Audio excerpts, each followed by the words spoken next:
Hello everyone, this is Prachi and most welcome to this channel. और आज इस video में मैं आपके साथ डिस्कस कर रही हूँ एलआईसी की तरफ से जो जूनियर असिस्टेंट की रिक्रूटमेंट के रिगार्डिंग नोटिफिकेशन डाला गया है उसके बारे में। तो जब आप अपने गूगल अकाउंट के थ्रू www.lichousing.com की ऑफिशियल वेबसाइट को सर्च करेंगे तो आपका इस तरीके का एक इंटरफेस आपको आपकी स्क्रीन पे दिखेगा। जैसा कि आपको ये दिख रहा होगा क्लियरली, एलआईसी की ऑफिशियल वेबसाइट है। तो हम इस एडवर्टाइजमेंट को देखते हैं कि ये कहाँ है। तो जब आप इसके कॉर्नर में वेबसाइट के में 3 लाइन्स का एक टैब दिखेगा जिस पे क्लिक करेंगे, तो यहाँ आपको बहुत सारे सेक्शन मिलेंगे, जैसे हाउसिंग लोन है, कॉर्पोरेट ऑफरिंग है, other loans, deposit, supports, about us, investors, calculators, carriers, blogs, news and events, contact us. इस तरीके के सेक्शन आपको आपकी स्क्रीन पे दिख रहे होंगे। तो हमें ये रिक्रूटमेंट का एडवर्टाइजमेंट देखना है तो हम इसके कैरियर के सेक्शन पे क्लिक करेंगे। जब आप करियर के सेक्शन में क्लिक कर देंगे तो आपको रिक्रूटमेंट के रिगार्डिंग इस तरीके का एक इंटरफेस अपनी स्क्रीन पे दिखेगा। तो मैंने इस पे क्लिक किया। तो जब आप इस पे क्लिक करेंगे तो यहाँ आपका detail advertisement for the post of junior assistant, मैंने इस पे क्लिक कर दिया। जब आप इस पे क्लिक कर देंगे तो आपका इस तरीके का इंटरफेस आपकी स्क्रीन पे ओपन होता हुआ आपको दिखेगा। तो अब हम इसके बारे में डिस्कस करते हैं कि किस स्टेट के और किस स्टेट की सिटी में कितनी नंबर ऑफ़ वैकेंसीज़ हैं। मैं आपको ये बताऊँगी। ये ऑल ओवर 124 पेजेस का नोटिफिकेशन है जो आप इसकी ऑफिशियल वेबसाइट पे विजिट करके इसको point to point read out कर सकते हैं। तो इसमें लिखा हुआ है recruitment of junior assistant notification, online applications are invited from eligible candidate who must be an Indian citizen for selection and appointment as junior assistant, the vacancies are as under.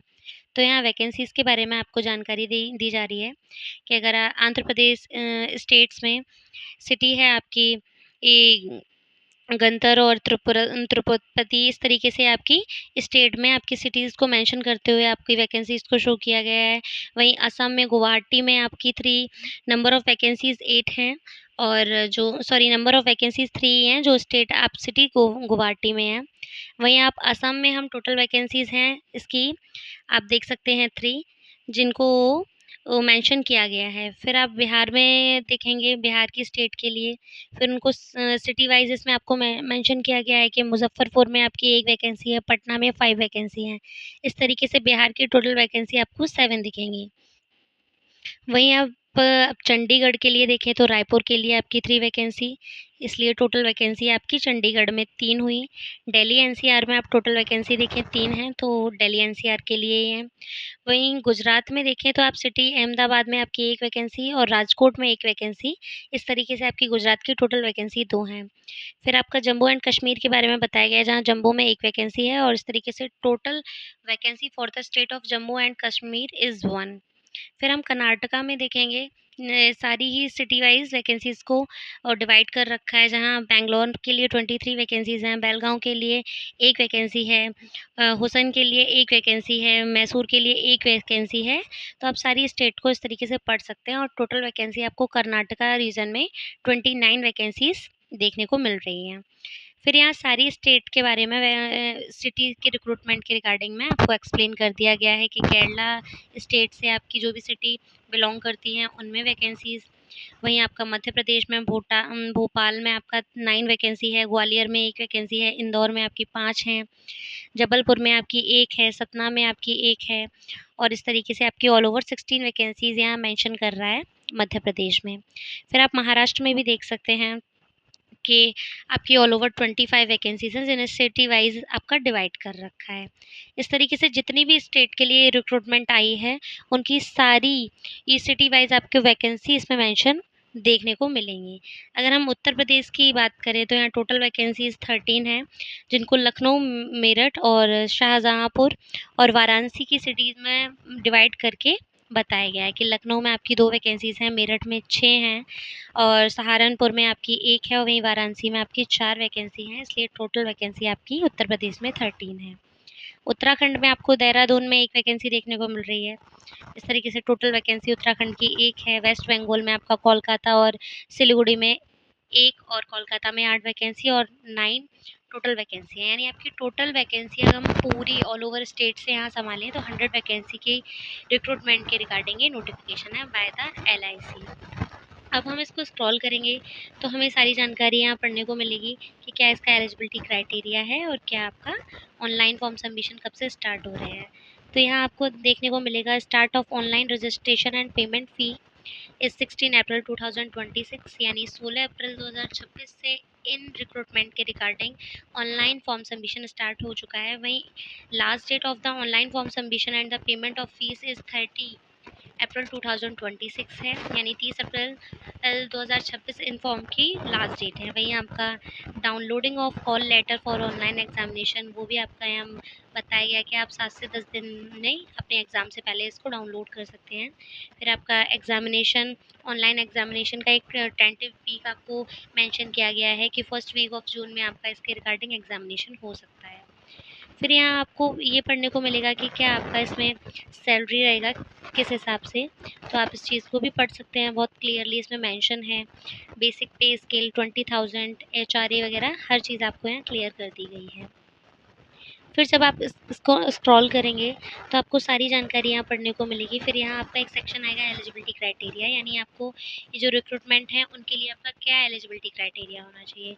तो firstly आपकी nationality यहाँ बताई है, क्या you must be an Indian, and वहाँ यहाँ आपका एक एज क्राइटेरिया मेंशन किया गया है कि जो भी कैंडिडेट इन पोस्ट के लिए अप्लाई करना चाहते हैं उनकी एज 21 to 30 ईयर्स होनी चाहिए। इससे कम उम्र के और इससे अधिक उम्र के लोग भी इसके लिए अप्लाई नहीं कर सकते हैं। फिर यहाँ आपको नेक्स्ट सेक्शन में एजुकेशनल क्वालिफिकेशन पढ़ने को मिलेगा that you have must graduation minimum aggregate 55 marks in any discipline from a university recognized by the government of Indian और any equivalent qualification recognized as such by the central government, यानी आपके पास bachelor degree होनी चाहिए इस post के लिए। Assistant जो इसकी पोस्ट के लिए आपके पास ग्रेजुएशन होना चाहिए। साथ ही साथ आपका कंप्यूटर लिटरेसी होनी चाहिए आपके पास, operating and working knowledge in computer system. फिर आपका वर्क एक्सपीरियंस भी यहाँ प्रेफर्ड कर रहा है और आपके पास कंप्यूटर स्किल्स होने चाहिए। ये जो भी इम्पोर्टेंट इन्फॉर्मेशन है मैंने आपको दे दी है regarding the age criteria and the qualification, educational qualification, सारी चीज़ें। फिर यहाँ आपका सिलेक्शन प्रोसीजर बता रहे हैं ये, जिसमें आपका जूनियर असिस्टेंट की पोस्ट पे आपका एक ऑनलाइन एग्जामिनेशन और आपका इंटरव्यू कंडक्ट कराया जाएगा। तो ऑनलाइन एग्जामिनेशन के रिगार्डिंग आपका एक यहाँ फॉर्मेट मेंशन किया गया है कि आपका एक 200 मार्क्स का जिसमें एमसीक्यूज होंगे उसका एक एग्जामिनेशन कराया जाएगा, यानी for the 200 questions and 200 questions for the 200 marks, जिसमें आपका इंग्लिश लैंग्वेज से आपके 40 क्वेश्चन रहेंगे जिसमें आपको 40 नंबर ही दिए जाएंगे, यानी एक सही आंसर के लिए आपको 1 नंबर दिया जाएगा। लॉजिकल रीजनिंग से आपको 40 क्वेश्चन मिलेंगे। General awareness with special emphasis on housing finance industries, इसके रिगार्डिंग आपको 40 क्वेश्चंस देखने को मिलेंगे। न्यूमेरिकल एबिलिटी से आपको 40 क्वेश्चन और वहीं कंप्यूटर स्किल से आपको 40 क्वेश्चंस मिलेंगे। इस तरीके से all over number of questions आपको 200 and the for the marks of 200। अगर हम टाइम ड्यूरेशन की बात करें तो वो भी यहाँ क्लियर है कि 120 मिनट्स यानी 2 आवर्स आपका टाइम ड्यूरेशन रहेगा। और ये जो पेपर होगा उसका वर्जन कम्प्लीटली इंग्लिश होगा। आप ये समझें कि आपको हिंदी में पेपर दिया जाएगा, ऐसा कुछ नहीं है, ये चीज़ इसमें क्लियरली मेंशन कर दी गई है। वहीं अगर हम नेगेटिव मार्किंग की बात करें तो यहाँ ये भी क्लियर मेंशन किया गया है कि 1/4 की इसमें नेगेटिव मार्किंग रहेगी।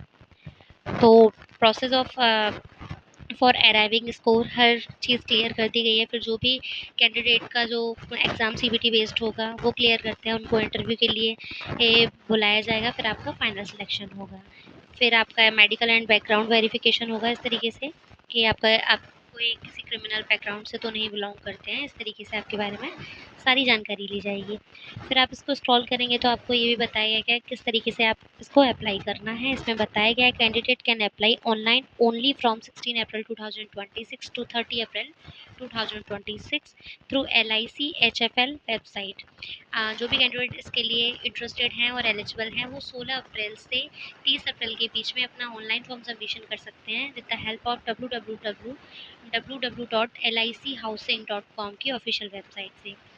तो जो भी इम्पोर्टेंट इन्फॉर्मेशन थी मैंने आपके साथ शेयर कर दी है। और इस पर अगर हम एप्लीकेशन फ़ीस की बात करें कि आपकी क्या फ़ीस रहेगी, तो इसमें ये भी बताया गया है कि इस रिक्रूटमेंट के लिए जो आपका एप्लीकेशन फ़ीस रहेगा विच इज़ 800, इसमें आपका बताया गया है GST 18% will be charge on application fees. फिर आपका रजिस्ट्रेशंस के रिगार्डिंग आपका पूरा स्ट्रक्चर इसमें आपको पढ़ने को मिलेगा। तो ये 24 पेज का नोटिफिकेशन है, जिसे आप इसकी ऑफिशियल वेबसाइट पे जाके पढ़ सकते हैं। तो जो भी इम्पोर्टेंट इन्फॉर्मेशन थी मैंने आपको इस वीडियो में दे दी है, और जो भी कैंडिडेट इस जूनियर असिस्टेंट की पोस्ट में इंटरेस्टेड हैं और एलिजिबल हैं, वो बिफोर द 30 अप्रैल इस पोस्ट के लिए अप्लाई कर सकते हैं। अगर आपको ये वीडियो हेल्पफुल लगा हो और इंटरेस्टेड लगा हो, देन वीडियो को लाइक ज़रूर करें और चैनल को सब्सक्राइब ज़रूर करें। Thank you.